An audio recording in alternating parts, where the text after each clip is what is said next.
Yo, what's going on with y'all? It's your boy Convo with Marlo. You know what I'm saying? Today I got a special guest here with me today. Who do I have the pleasure of being here with? Michael McCrudden, Before They Were Famous guy. Before they're famous. First and foremost, I want to thank you for letting me come over. You know what I'm saying? The background's looking nice. I like the whole setup. I could tell $1 million went into here.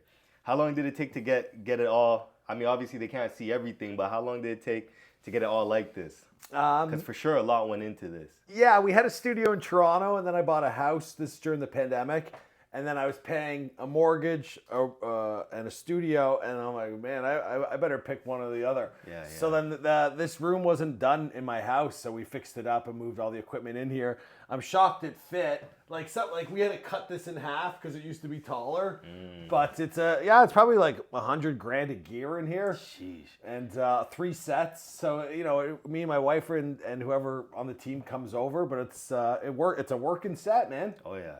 Obviously, I'm not gonna say where we are, but it's like this is to me, it's a nice area, a nice looking area. So my house tour is out there. They can probably find me if they want. We're in Hamilton, Ontario. Oh, you want to? Oh, I didn't think you'd say that, but yeah, we're in Hamilton. I can't get a drink at the store without kids going, "Yo, I know you, bro." Yeah. So the secret's out. That's a nice feeling having people come up to you, knowing you for your work, isn't it?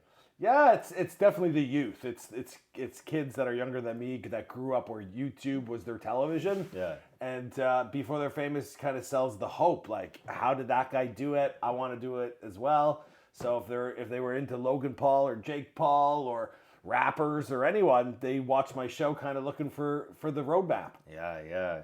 So now before we get into Before They're Famous and all that other stuff, let me ask about you. Who are you? Where are you from? How long have you been doing this? You know what I'm saying? Those type of things. Yeah. So Michael McCrudden, I've been on YouTube since 2013. Shit. And it was, prior to that, I had spent my life trying to be in traditional media. And I had some success, but nothing to make a career out of. I'd get some acting roles from like 5 years old up to 25. I'd be in TV shows and movies. And I went to school at college and university to be in the entertainment industry as a writer, actor, host. And that's all in Ontario?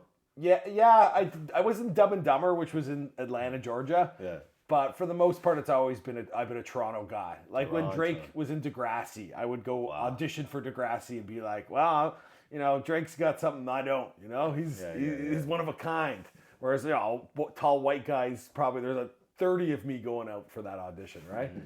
And that's another thing. I found out that I was a bit too tall. When you met me, you were like, yo, you're giant. Yeah, you're big. 6'4". Yeah, because online, like I said before, you look 5'8", 5'9", a little bit skinnier. Face to face, you're like 6'4", 6'5". You have like a lineman body shape type of thing. I was like 300 pounds not too long ago, and I was like really a burly man. So, but that makes it hard to be an actor because you're basically like in the tough guy roles, cop or I was like often like a SWAT member. Anyway, you can't play like a detective or anything because I guess the way they look at you, like your body shape has to play the character too. Yeah, like I think Tom Cruise looks the best on a movie screen because he's a short guy, but it really does give like good. Your body fits into cars and it fits into boardrooms and it fits into stuff well. But if you're like this big macho man, you belong in Shrek. Like you're just too big. Okay. So when did the whole so you said at an early age becoming an actor was a thing. When did you find out? Like at what age around did you find out? Like, you know what, this is not gonna work out. No matter how much of a dream this is for me, it's just not. Because most people will say no matter what it takes, just follow it. Follow your dream. Something will come about it. Yeah. You at one point said, "Fuck that." You know what I'm saying? When was that? Well, I remember, there was moments in my childhood where I did school plays, and my dad was a real sports guy, and I couldn't understand why he liked sport, and I loved doing the performing and the arts, right? So my family knew pretty early on, like, this kid's never going to give up. So I was always into arts and entertainment, but then after doing university and college, you're looking for work, and at the odd time I would go for a job that was like sales or I don't know, like I remember going for like a solar panel job. I don't know what it was, installation and sales.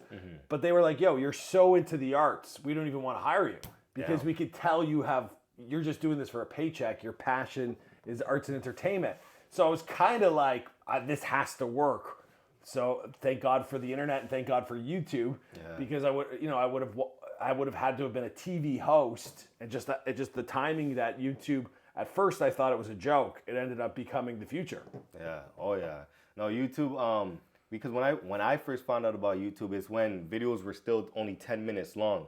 I don't remember how long ago that was, but yeah, to come and find out that now this is like a main source of income for a lot of individuals, it's a long way it's came. I think I saw like $3 billion a week gets paid. I think so $1 billion a week gets paid out, something like that. So how many people are living off doing this? It's incredible. It's crazy. Yeah. No, that's nice. So now growing up in, you said Toronto, what was that lifestyle like? I was in the suburbs. I was in Mississauga, which is cool. Like, kind of like where I am now in Hamilton. Everyone's got their house and their spot. There's not really much of a downtown. There's a shopping mall and stuff. Similar to Edmonton, probably. Yeah. But yeah, like I was pretty cool. It was kind of boring. I had a bike. I was always just kind of a shithead, like fireworks or, drinking underage or chasing girls. Yeah. I was always just a bit of a wild child. And so it's funny because the friends that I grew up with are still like my closest friends. I went to university, I got into YouTube and stuff, and I'm still friends with the same guys I was friends with when I was 6. Oh, wow. Which is pretty cool. Like, and that one guy's a real estate agent, the other guy's a lawyer or a doctor or a business owner, and then I'm the YouTube guy, which is totally strange. Yeah. But everyone's like, it makes sense what we all became. Because it fits your character. Yeah. It fits everyone's character. Yeah. Wow, that's nice. Well, what was life like at home? Did you have strict parents? Were your parents lenient, cool? Great parents. Didn't care. No, great parents. I was the 4th child, so they, they were probably tired by the time I came around, and like we were all spaced out quite a bit. Like my oldest brother's like 15 years older than me. Damn. So then I was the Hellraiser, and they were like, "Oh my God, we wanted the last one to be quiet." So I know that I gave opposite. them. Yeah. I gave them a lot of they said that they could never keep me entertained if I would go to like Wonderland for the day. I'd come home and start knocking on the neighbors to like hang out. I'd be like 8. Yeah. So they're like, yo, this guy really needs to be stimulated all the time. So then I guess that's what turned into like I needed attention and I needed to be a performer and I needed to be all those things. So my parents are great though. Money wasn't like, we had plenty of it, but we had like a really nice house. And, if I wanted a bike, I'd get one at Christmas. So I'm very fortunate and like really close with my family. They're like an Irish. My dad's coming over. We're gonna go work on my pool after this. Yeah. But like we're like just I don't know, Irish people. Yeah. Aren't Irish like drinkers? Yeah. Don't y'all like drinking? Yeah, drinking, dancing, and laughing, which definitely checks a lot of boxes for me. I recently gave up drinking after the pandemic. I got too fat, and it was starting to make me really depressed. So I've decided to cut it out of my life, and it's been like 3 months, which is a really big accomplishment. And I might be kicked out of Ireland, but Has it been a long 3 months, or like it's just been flying by without drinking? Yeah. Like I've always thought about like, I would like to give this a break, and then an event would come up, and I'm back drinking like at a party or whatever or with friends. So I just made like the conscious decision to finally just not do it. Yeah. And once I don't know, I guess it's hard to get to that stage. But once I got to that stage, it was after like Vegas and LA, and I partied a bunch. So it's like, that's it. And once I made the decision, it's been going smoothly, the best ever. That's good. So has there ever been a point where it's like, man, I can't do it, I'm gonna go right back to it, or you haven't looked back since? Yeah, I don't know. Like probably there's like people have invited me to things where I'm like, yeah, I'm probably not. Number one, it's gonna be like far away, and number two, if I'm stuck out there all day, I'll probably start indulging and then sleeping over. And, I got a wife and we're trying to have kids and I got this business to run. So I just like kind of am staying home, working on my show, working on myself, working on my fitness. Yeah. And that's just it. I'm also like close to 40, right? So like going out and partying and stuff, it's like I've done all of that and more. So I'm happy with this new chapter. Oh yeah. So finally, like, you're at a point right now where it's like it's time to move forward. It's time to move on to something new. That all that stuff is in the past now. Yeah, there's not really much for me to go out and like hit a club and pop a bottle or stuff. Buy a booth. Yeah, like it doesn't make sense anymore. So yeah, that chapter is definitely behind me, and like I'd be more excited taking a kid to football practice, and I just want to be like young and healthy, and not like drinking and like hungover for any of that. Oh yeah. So it was just a big decision I had to come to, and probably because I'm Irish, but definitely the pandemic. Like it just because life wasn't changing and things, and then I'm like, you know what, this is causing more problems than it's doing good for me. So I just cut it out. So now let's get to what it is that you do right now. Before you got into this, was there like what made you want to start this? Did you have a 9 to 5 that wasn't working out? Did you just have an epiphany one day?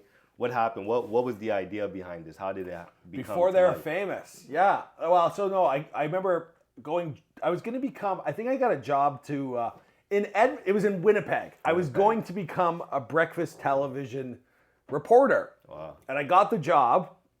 And then soon after, like, oh, bad news, we're closing the station. Wow. And I was like, I can't even get a job because the industry's so fragile, whatever. So then on Craigslist, someone said, we're starting a YouTube show, come be the host. And I was like, this sucks, man. Like I was an ACTRA member. I had TV shows in development. I was like, you know, I was I had 60 grand worth of education. I was like destined to do something bigger than host a few YouTube videos. And at that time, YouTube was like Jenna Marbles, Epic Mealtime, and Matthew Santoro, and Lily Singh. That's like kind of Canadian, but I didn't see the potential. I was like, these videos suck. And it was me talking about things that were kind of like half true. Yeah. Like you had to sprinkle some lies on top of it? Yeah, because it was clickbait. Like it was like we would talk about Miley Cyrus twerking, but we weren't there, or we would like change the words so that it would get more viewers, but then they would think they're gonna find the footage of her twerking, but they would just find us. Yeah. And that was awkward because then the hate was like crazy. Yo, show us the clip. I don't want to hear you guys talking, right? So we were like youth news hosts, and no discredit to the people that employed me and found me and gave me a chance, but I just didn't see the potential. I still wanted to like a legitimate job with like a consistent paycheck, a salary. Yeah. You know, I'm getting $20 a video for a long, long time. $20 a video. Wow. Yeah. So, and I do like 2 a week. So like $40. And then I was a bartender as well. But then I remember one day I'm like, I did 12 videos today. It's like $250. I'm like, okay, if we do that every day, that's a job. Yeah. So it started getting better for sure. And then I could see that there was money coming in. So then I'm like, well, not much else is working. I don't want to be a bartender forever. So I started making videos in my mom's basement, and I was getting close to 30 years old. But I made a bunch of different things, but the Before They Were Famous videos on people that I grew up obsessed with, those ones were really hitting. Yeah. And it was the time that YouTube started becoming what it is today. And like, you know, you Google Dan Bilzerian or Jim Carrey or anyone you want, really, they would find my videos, and it was a well packaged thing. I was a good host, good writing, and I kept adding to the pile, and the whole thing just kept expanding. Wow! It got so big that like Hollywood's like, who the hell is this guy? So at what point did you know that like, yo, this is becoming a thing now? Like, what happened for you to know? Well, the money started coming in, and you know. I've talked about it in other podcasts. And not that I'm being boastful or whatever. It was just I got really lucky with the timing of getting on YouTube just before everyone else really did and taking it seriously. Some of these paychecks were equivalent to what you would make in a year coming in per month. Shit. Are you able to give a specific number? Or would you rather stay away from that? No, I've said it before. I don't want to talk too much about it, but I think the first big one was like 86 grand. One paycheck? Yeah, for a month. That's what I see in a year. Yeah. What? Yeah. And I showed it to my buddy at the time. I was doing a radio show with him, and like my bank account was like negative $50. Yeah. And then boom. Life changing. Almost six. Oh my goodness. Almost six digits. Figures. Yeah. And like those videos back then were probably only 3 minutes long, and I filmed like after hours on that side job. Edited them on iMovie, so like had no costs. Yeah. For 86 grand, like my mind was blown. Crazy.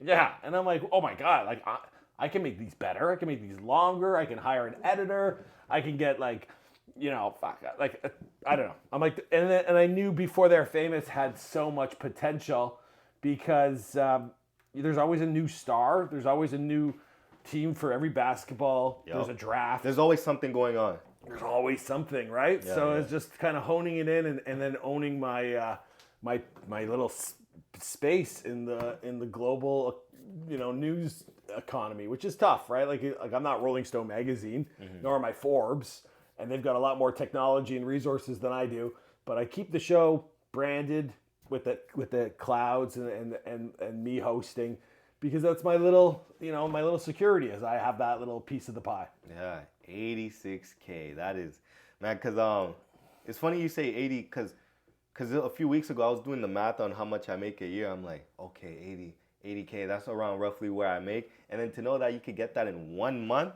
for 1 month, damn, what am I doing wrong? Fuck. You know what I'm saying? No, bro, that was eye-opening to me. Now, I was in Ireland. Previous to that, I made 10K. And I took my mom to Ireland for New Year's because my sister was living there and she got married to a guy, Irish, as I said. Yeah. And I was there. Oh, and I had one of my best friends, my best man, was in Ireland. So a lot of reasons why I was there. But while I was there, DJ Khaled retweeted my Before They're Famous on him. I think it was Roman Atwood, the biggest guy at the time. He shared it or it went viral. I had 3 videos simultaneously go viral, like 5 million views. So your phone was just going crazy. Yeah, but I'm looking at like, I made $5,000 today. Wow. The next day, $3,000. Oh. So to get to that 86,000, you have a month of like, oh my God, I hit the lottery. Yeah. And Wow. Nice. it's happening in real time. Like you look at your phone, you're like, another one. Another one. And I hadn't even touched rap. I hadn't even got to 21 Savage. Like I'm like, this is gonna go on for a while. Oh man, to hear news like that, it's like, fuck.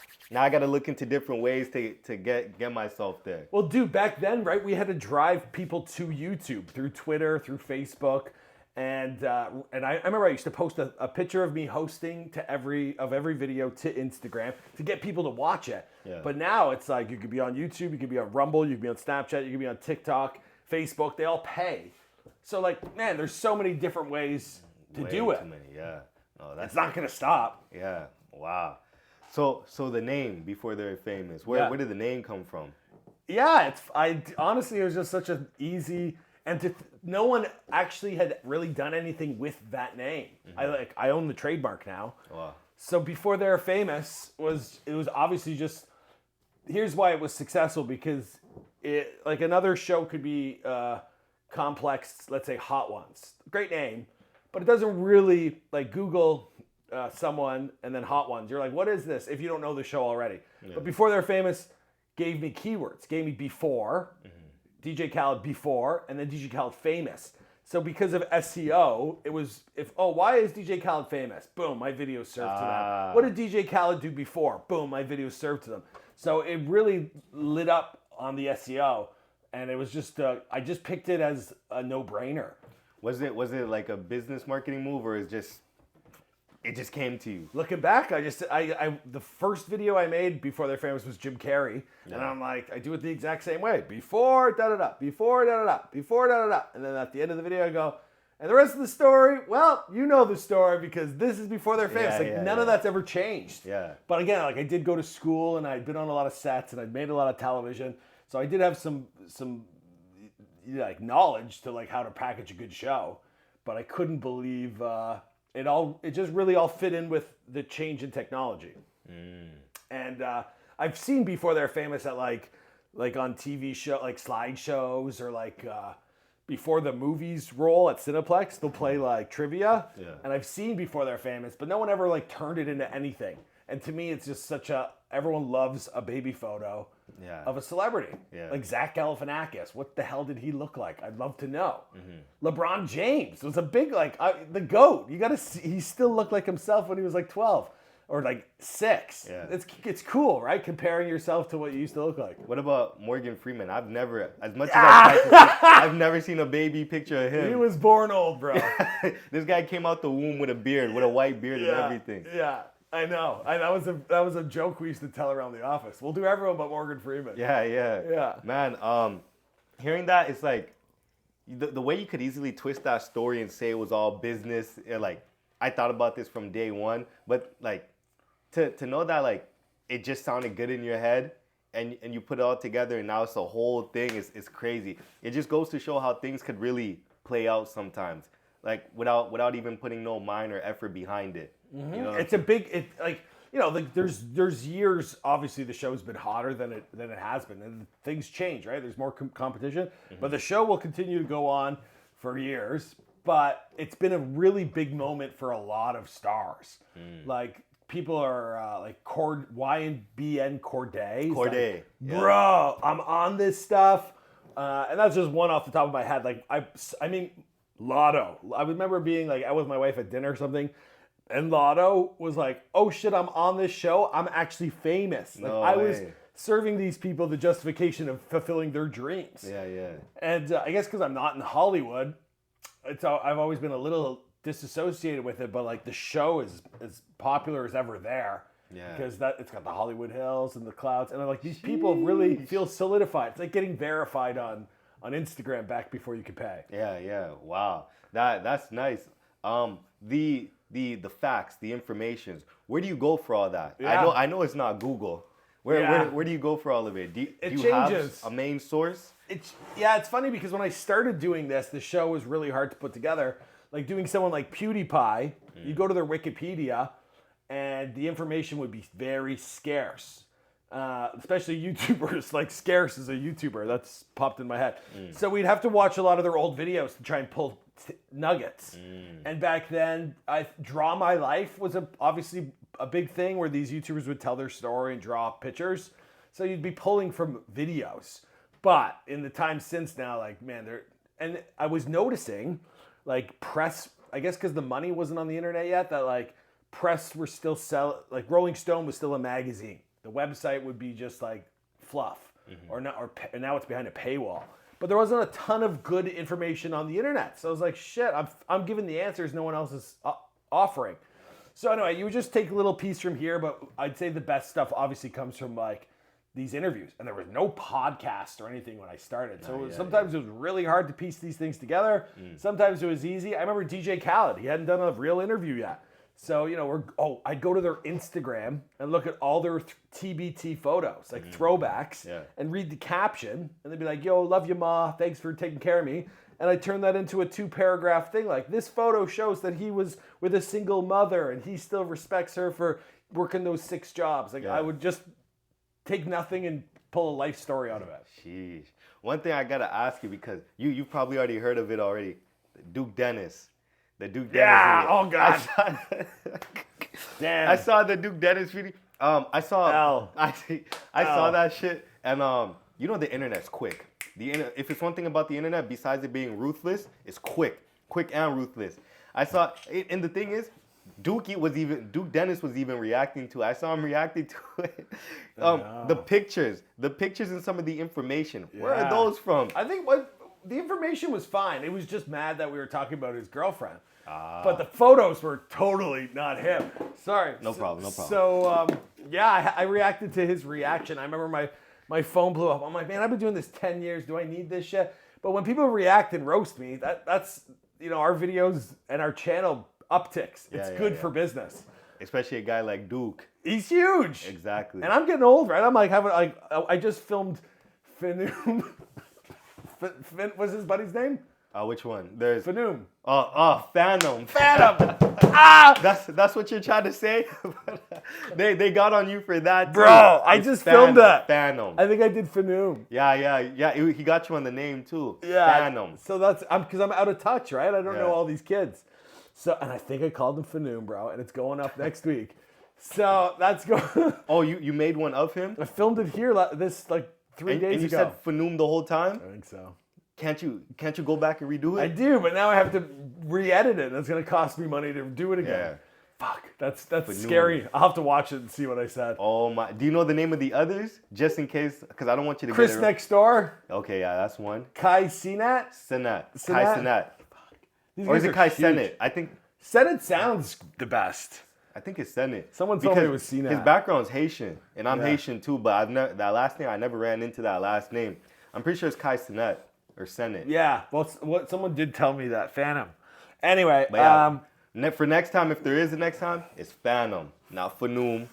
fan. You know what? I'll do an audio recording and I'll just have them dub over all my if I Every time you say it. Yeah, I'll make it some editor's problem. But yeah, the pictures. I was when I saw him reacting to the pictures. At first, like before he said anything, because he kept on pausing the video. I'm looking at the pictures. I'm like, that's not him. I quickly went to the comments. The comments were on you. They're saying he thinks all black people look the same. He got these pictures from Kijiji, like just saying bullshit. The pictures, where are the pictures from? Oh, I gave up on editing videos as soon as I got that 86 grand. I don't edit the videos. Oh, so it's an editor that did that. Yeah, I haven't edited a video. I can't. I have to write and host and pick the topics, and we have like 6 channels. You want to know what sucks about that? No, we don't see the editor. We see you. So all the little mistakes in these videos, we come straight for you. Yeah. And by we, I mean, you know, I'm saying the people that watch the video. I mean, I'm not the type of person to talk crazy in the comments, but like we come to you, and you're the one that made the mistake. Yeah, I've taken a lot of L's, man. It's someone's life, but and listen, we have a budget, right? Like I don't know if the video is gonna get 2,000 views or 200,000 views, but regardless, I'm making the video. So unfortunately, if they're not all doing so well, then the quality starts to dip, and then you gotta like edit these faster and cheaper. And when that happens, then there's gonna be some mistakes. I'm assuming they went to some websites that had just put up shitty pictures, and then they're like, oh, it was tagged as him, so that must be it. Someone got fired over that. Wow. Yeah. And but yeah, obviously all the hate goes to me. I really did try and like diversify the team. I hired a bunch of different hosts and stuff, kind of like so that everyone like this is a business and there's a lot of us here doing it.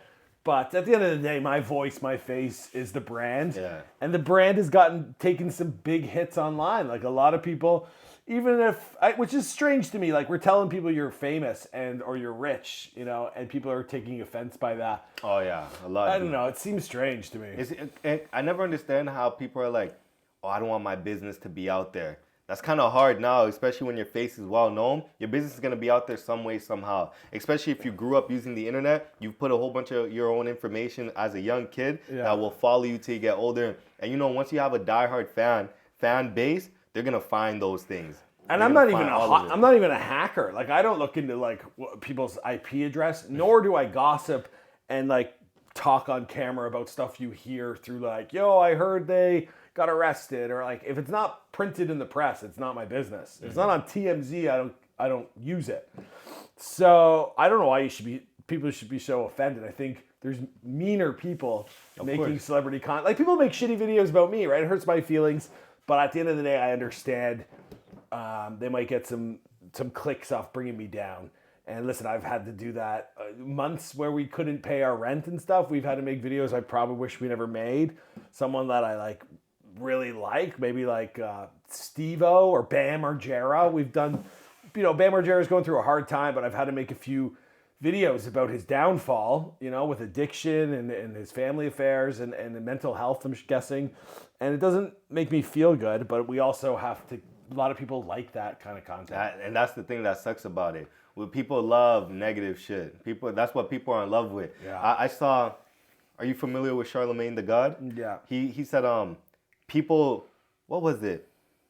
People find a lie more entertaining than the truth. Or it was something within those lines. That makes sense. It's not, I'm not saying what you're saying is a lie. It's just anything that has negative turn to it or anything downfall like to it, that's what people are gonna come to, share, send it to friends. Hey, check this video out. And the worst thing about it is, at some point in time, you might run into this person, and you don't know what that interaction is gonna be like. You could be the best person in the world, but they already dislike you because of the video you made on him or her. Yeah, that's probably why I stayed in Canada, because I talked about everyone. And at the end of the day, I think I'm doing a really respectful job. Sure, it's entertaining, and sure, we get into some stuff they probably don't want highlighted. But I think there could be much worse people doing this job. Like probably the reason I stayed in business for 10 years is because I'm a pretty decent guy. But it's a billion views, which I've gotten. Sheesh. Really starts to, you know, your identity's been kind of like broken off into a million different directions. Some people think this about me. Some people think this about me. Some people think, and I probably keep a low profile because I don't know what, you know, some people will hate me. Some people love me. End of the day, I want them to like the guy who hosts the show. Yeah. That seems to have gotten across. So that's it, you know.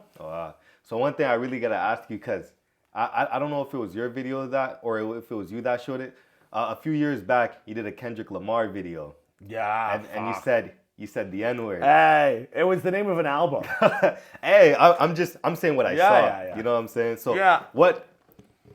why did you say it? What happened after you said it? You know what I'm saying? What followed after that?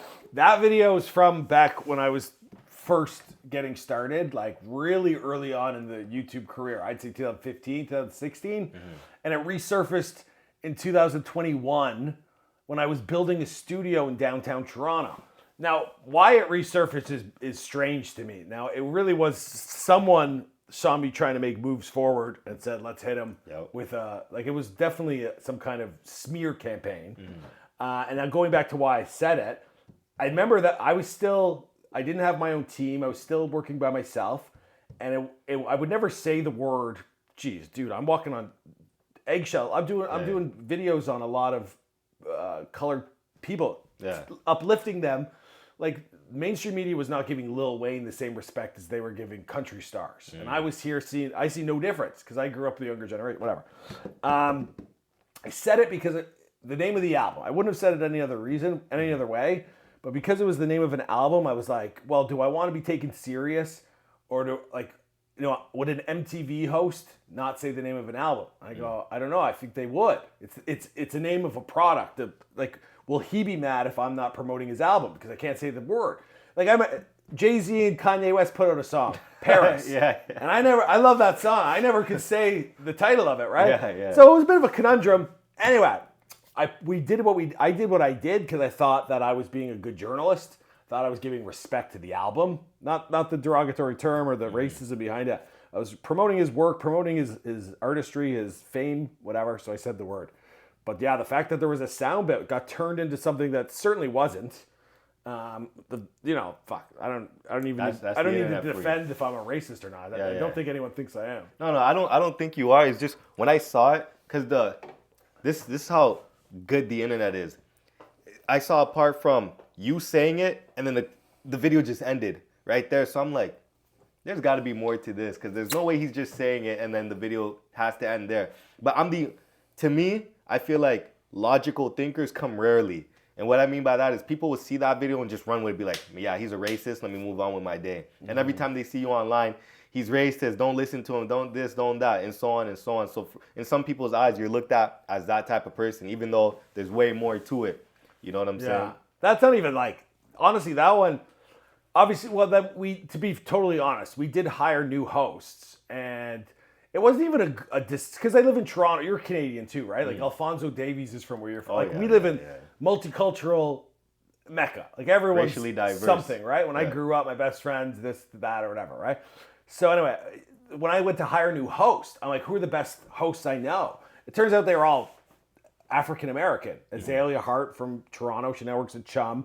Marlon Palmer, he was going to be the Much Music VJ. I thought he should have got the job. He did it. So I was like, yo, you should take over my show. These are just the most talent ever. And I think I hired them previous to me being called. I could hired Azalea before this thing came out. So I don't know. It was just some kind of attack on me, man. It's so strange to me. At the end of the day, you couldn't, how could I grew up in Mississauga. It's the most. You're just from birth. You're hanging out with everyone from every different walk of life. So it would just be insane for that. It's just someone trying to make my name look bad. And there's been worse attacks. That was not even the worst one. There's been worse. Yeah, some of the worst. When X passed away. What did you say when X passed away? No, we did his video before they were gone. It was a biography when people passed away, and the whole world attacked me for that. But they don't attack you for anybody else. Mac Miller was another attack. It's favoritism. Lil Peep. It's favoritism. I'm realizing that's what it is, because I don't know how strong you are into the whole rap. Lil Von or King Von, sorry. You know who King Von? Yeah. When he passed away, people are saying we lost a real one, we lost this, we lost that, but it's the hypocrisy behind that to me is crazy. People are saying he's this. I'm not knocking anything he does, but he's a serial killer. This guy killed multiple people, talked about it, bragged about it, boast about it, whatever you want to. But it's what goes around comes around, sad to say. Wow. And it's just one of those type of things where it's damn, that's how you feel? That's how you feel when he passes away? Now everyone's wishing death upon the guy that did it. To me, it's just a crazy world we're living in. Yeah. It's hypocrisy is at its highest in a lot of cases. I know for sure, like, I run a Hollywood show to Canada, and there's a lot of money in Hollywood about the kind of stuff I do. So because I'm not part of that industry or I'm not associated, they just don't want me to get any further ahead. So I build a new studio or I hit #1 on trending. Boom, I get hit with these hate attacks. Yep. And I'm like, I'm just like a guy trying to run his own show here and not, I'm trying to tell a good story. I'm trying to entertain an audience. I'm not trying to hurt anyone. But that's not how they see it. People do not see it at all. Because they like to take something and run with it. So they have something to talk about, someone to talk down upon. Because, again, it's just, it's easier to keep attention on something that's negative rather than positive. Positive, it happens all the time. Negative, I can make a living off this. You know what I'm saying? That's what we're living in. Yeah. So it's been tough for me, man. Like it's obviously affected me financially. It's affected my mental health. Wow.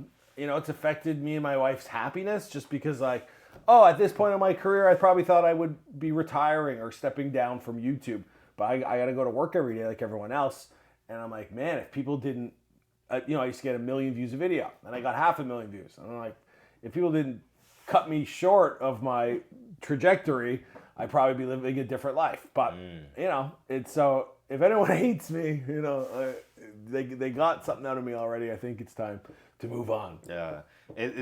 I like how you brought up mental health because especially like now I see mental health as two ways where there's one side of the world taking it extremely serious. If a man or a woman comes up to you saying, I'm not feeling good up there, people will drop everything, come to your aid. On the other side, when you bring it up, it's a joke. It's not real. It's this. It's not, or it's something not to be taken serious until it's too late. And we've all seen the outcome of when it's too late. You know what I'm saying? So I feel like mental health is something we all got to dive into. Especially if someone brings it to your attention, you got to do what you can to try to help that person out. Yeah, life's not easy, and it's definitely not easy in the public eye. YouTube, it doesn't pay you for being famous. They'll pay you for your views. But for the rest of your life, you're out there. And like when I get attacked, it's not like they're gonna give me a check for that trauma or So anyway, I just feel like being a successful YouTuber is the dream job and it's a dream opportunity. But then if you get the wrong side of fame or you get canceled or hated on, it's you're gonna have mental health. Look, poor Fousey had a big breakdown. Anyone that's really hit the top and come down, it's gonna impact you negatively. There was a porn star, I forgot her name, but she made a joke about gay people online. She killed herself a week later. August Ames. August Ames, yes sir. Yeah. She I'm not laughing at the situation. I'm laughing because you remember the name. Yeah. But August Ames, when it was shortly after too. I'm pretty sure it was a few days after. And again, it's just one of those things. The thing that I hate about the internet is the adult industry is everyone does everything. Yeah. But the thing I hate about the internet is a lot of people do not understand how strong words are. The other day, Kodak Black was doing a live stream. People were saying he wasn't fully there. Maybe he was off or something, but he was doing a live stream. And then someone in the comments said, you should go back to jail. You know what I'm saying? Because you don't look like you're fully there. The guy started crying, started tearing up mid-live. And it's just I see people, yo, is this guy crying? Yo, Kodak's crying. You're too strong. You're too tough to be crying, this and that. Like, people really don't care. And then once, God forbid, you decide to take your life or do whatever, that's when people say, oh, he shouldn't have done this. We should have took it serious. We should have this. It always takes someone doing something that detrimental for us to finally be like, we should have looked deeper into this. At 6'9", I saw him in the news today, and I'm like, I really like Danny for what he did, for coming from so little, dyeing his hair rainbow colors, and just saying, I'm going for it no matter what, just to better his life. And every time, obviously he got jumped at that store, and I have to report on that. I don't feel good doing that, but every time he tried, he's charismatic, he's entertaining. It was a gym he got jumped What did I say? Store. Oh, right, the gym, yeah. Good. So every time he tries to make a comeback or drop something new, I feel like people are always just hating on him, everything's negative. And I'm like, all right, just let it die. He's one of the big stars. He's in the sphere. He's going to be around regardless. So just let him win. Yep. And everyone just hates on him. he just did a collab with Kodak Black, and now people, because he's a rat, people are doing that guilt by association. Yeah. Oh, now you're doing music with a rat, you're just as bad as him. Yeah. And to me, once I saw that collab, once they posted it up and made it public, I'm like, he paid him a good amount of money for him, because the reputation Kodak holds, you know what I'm saying, wouldn't be the type of lane he went into, but money speaks all languages. Who was the other guy on that? There was 3. I have no idea. I just saw Kodak and 6. I saw that. 6ix9ine. Yeah, there's a rat. They had him spitting lines about a rat and cheese. Yeah, and yeah, stuff. yeah. I know. Imagine paying a guy to talk shit about you. But 6ix9ine, I know, and then I don't know, man. His life was on the line. People were sleeping with his wife. Oh yeah. So like, I don't think he didn't really. I don't know. Anyway, it saddens me to keep witnessing how people bully others. It happens. Because he's got to eat. He's got to work. He's got to keep going. It's inevitable too, because if you're in the public eye, you're gonna get hate. But they say all publicity is good publicity, even if it's at notoriety. Yeah. Even if it's at your own detriment, like it comes like messing your mental up. Yeah. You know what I'm saying? But I've come to a conclusion recently. This is pretty insightful, but I actually feel like you don't get to get all the tens of millions unless you get super, like Jake Paul comes to mind. Everyone beat him up and made so much fun of him before he was a boxer. Yeah. Logan Paul got canceled with the Forests. Yep. There was Mr. Beast. I don't know. He pulled it off, but everyone needs to almost like get made fun of humongously on their big payday, and then they can laugh the rest of their life because they're financially secure. But you have to be ballsy enough to actually take that ridicule. Yep. Yeah. You got to. Everyone gets put in that light at some point. There's no perfect person. Nelson Mandela, Mother Teresa, you name it. Everyone's been at that point. You know what I'm saying? So when it comes to Before They're Famous, what is the aim for it, 2023? Where are you trying to see it before? Things are definitely scaled down because I'm home. It's just me and my wife, and the YouTube's obviously it's becoming mainstream, right? So I'm like, wow, I can never keep up with a mega media organization. I thought I could, but I can't physically keep up with Complex or CNN or the big dogs, right? So we kind of scaled back, but we have diversified that the show exists on all those different platforms that I mentioned to you. So we're big on TikTok, we're big on Snapchat, we're getting on Facebook. So there's like a more places to make money off the same content. So the show will continue to go. I've built a website where all these scripts and photos and all these resources we gather can live. And the fact that like I think we're entering a new era. I'm seeing new artists pop. Like you have to go through the digital fame thing now to be famous. So I'm never gonna run out of talent and stuff. I just I'd really like to figure out how I get some more views. I haven't figured it out yet.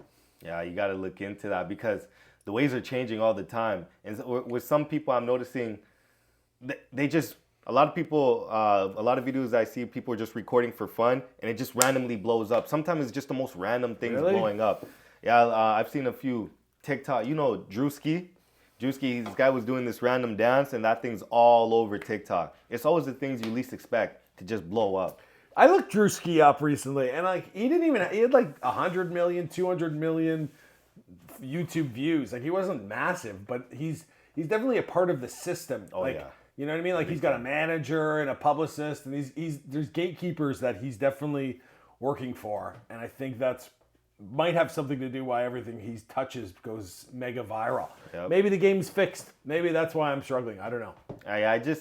Again, I guess it's just one of those things you got to look deeper into because everybody has their own way. And what you just brought up, a lot of people like to gatekeep. If they have a way, they feel like if they give it to someone else, they're going to lose whatever they have. So it's a selfish world we're in. Yeah. You know what I'm saying? That's another reason why I keep my show as consistent as it is. Because if I was trying new things and I'm like, oh, it's not working because it's the new thing.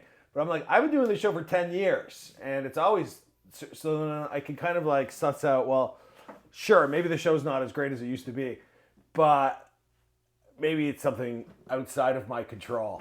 Because if I change the show, then I'd have more factors to have to analyze. Whereas if the show stays the same and I can see the other moves people are making, I don't know. Sometimes I'm pretty convinced that the rich and powerful are deciding who stays on top. That's true. For me, I believe that there's like a little pyramid system going on where the most powerful are at the very top. and like you got to be willing to sacrifice and kill to get up there. You're looking like Jay-Z over there. I'm not into all that type of stuff, but like to me, I do believe there is a system.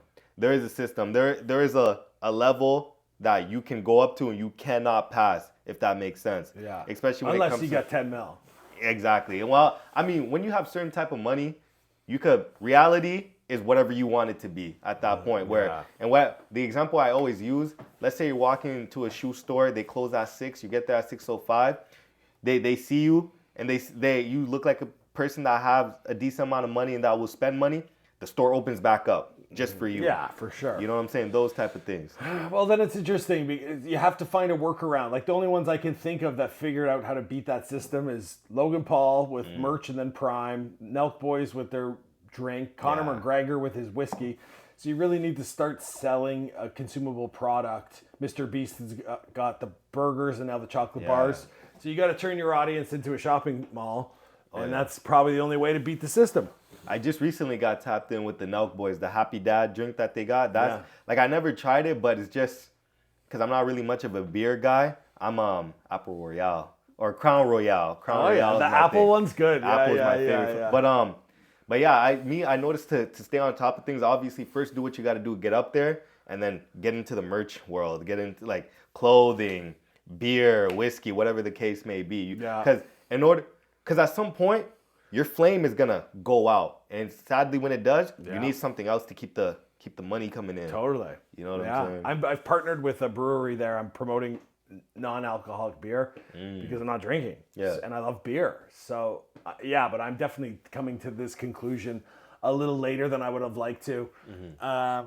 But yeah, listen, you live and you learn. I'm going to have kids soon, and eventually the kids will be hosting the show. Oh my goodness, that's the goal. That's the goal. I like that. Yeah. The last few things I got to ask you here is who are some of the people you'd love to have on that you haven't had the chance to have on yet? I was thinking about that today. I remember you're Canadian, right? So you know who Ed the Sock is? Ed the Sock? He was a Much Music puppet. Okay. And if I see him, I might know him. Yeah, I'm a lot older than you. So I remember when I was at like 1 million views a day, 2 million views a day, someone asked me, who do I want to interview? And I was like, Ed the Sock. And someone's like, what's wrong with you, bro? You're big enough to get Drake. And I was like, at the time, I'm like, really? And like the amount of views I was getting, Anyway, but I was like, wow, Drake seems like untouchable. Yeah. But I do think he's still, that was 5 years ago, he's still probably the biggest interview for anyone to book. Toronto guy, local. Oh, Toronto guy. Yeah. Drake, okay, right? Okay. So I guess Drake, like Jim Carrey's my... Oh, you're talking about... Oh, there's someone named Toronto guy. My bad. I was thinking about someone else. No, Drake's the Toronto guy. Yeah. I'd probably interview Drake, Jim Carrey, and I don't know. That's probably the only two I would think would change my life. So Jim Carrey and Drake, those are two guys you'd really love to have on. Yeah, I kind of through doing the show, every Hollywood star knows who I am and has watched at least the video I've made on them. Yeah. So I've had a lot of good interactions and I've had some bad interactions that way, but in a sense I've interacted with them. Yeah. But I don't really care to...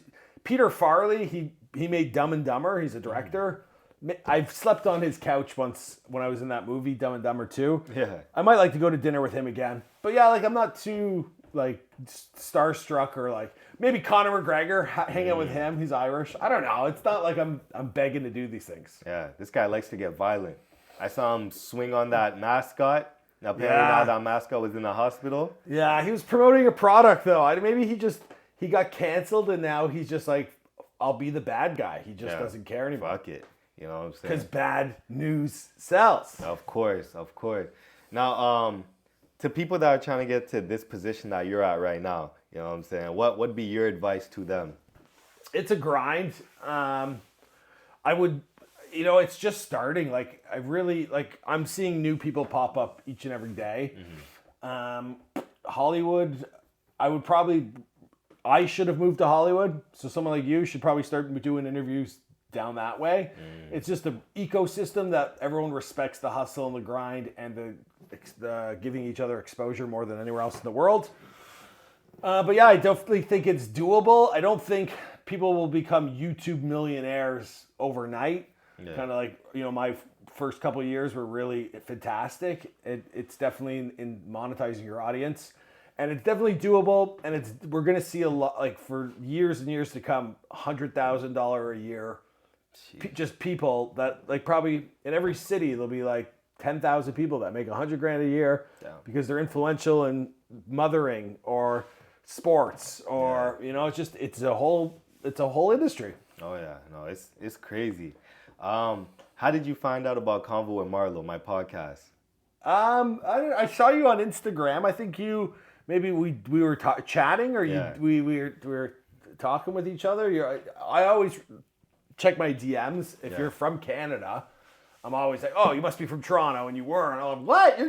You're gonna come out here? Yeah. And I'm like, oh, I've been to Edmonton. Yeah, I know all about it. We did Alfonso Davies before they were famous. Because I've been there. I know enough about the city, and I'm always down to support anyone that's trying to, figure it out and climb up. I like that. Now, my very, or not my last thing, I was going to say, for the people that are trying to get in contact with you or want to show support or hate, you know what I'm saying? let them know where they could find you. Hate. No thanks on the hate, guys. I think by now everyone knows I'm the Before They Were Famous guy. I am available on every platform. We've got the Before They Were Famous handle. But on a personal level, Michael McCrudden, BTWF is how you get a hold of me. Michael at beforetheywere.famous.com is my email. Please do not attack me. I'm in a different chapter of my life. I just want to have some kids and kiss my beautiful wife and kiss my beautiful dogs. And no internet beef. I'm just here to tell a good story. Okay. Well, it's your boy Convo and Marlo. Michael McCrudden. And I'm out.